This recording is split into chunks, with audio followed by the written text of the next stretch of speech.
शफा शाजिर से कहती है कि तुम मेरा घर खराब करने की कोशिश क्यों कर रहे हो, मैं अपनी दुनिया में बेहद खुश हूँ। शाजिर कहता है कि तुम इससे ज्यादा डिजर्व करती हो, वो माज तुम्हें दे ही क्या सकता है, बेहतर है कि तुम उससे तलाक ले लो।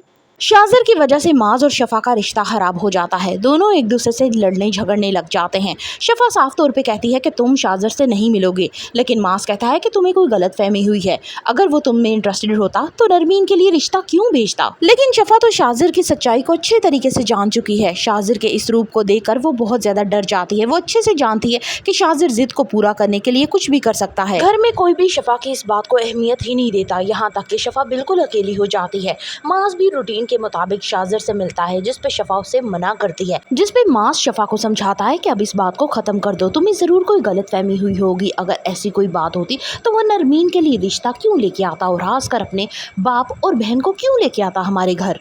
शफा कहती है कि शाजिर एक बहुत ही चालाक इंसान है, वो सिर्फ नरमीन का इस्तेमाल कर रहा है, वो उससे बिल्कुल मोहब्बत नहीं करता। यहाँ पे माज उससे लड़ने लग जाता है। माज कहता है कि तुम्हारी इन्हीं बातों की वजह से अम्मी और नरमीन तुम्हारे खिलाफ हो चुकी हैं, लेकिन तुम अपने हरकतों से बाज बिल्कुल ना आना। शाजिर भी कसम खा लेता है कि वो शफा को बिल्कुल ही अकेला कर देगा। वो आलियान भाई के घर जाता है और उनसे कहता है कि आज के बाद मैं आपसे कभी नहीं मिलूंगा, क्योंकि शफा इस चीज को अच्छा नहीं समझती, वो मुझ पे इल्जामात लगाती है। आलियान और भाई दोनों मिलकर शाजिर को समझाते हैं कि ऐसा कुछ नहीं है, वो शफा को जरूर समझाएंगे कि आइंदा की बात वो ऐसी हरकत ना करे। माज का शाजिर पे अंधा यकीन बहुत ही खतरनाक साबित होगा, जो शफा और माज की जिंदगी को तबाह कर देगा। दूसरी तरफ अब शाजिर के घर वाले भी बेहद ज्यादा परेशान है। उनको तो ये लग रहा है कि शायद शफा जो है वो शाजिर को ट्रैप कर रही है, जबकि वो असलियत बिल्कुल भी नहीं जानते। नुमेरा तो अपने बाप से कहती है कि आप डायरेक्टली शाजिर से बात करें कि आखिर वो चाहता क्या है, अगर वो शफा से मोहब्बत करता है तो नरमीन के लिए हमें मजबूर क्यों किया कि रिश्ता लेके जाएं। शाजिर नबील से कहता है कि शफा माँ बनने वाली है। यहाँ पे नबील कहता है कि अब इस कहानी को क्लोज ही समझो, तो तुम उसको भूल जाओ, मत करो ये दीवानगी।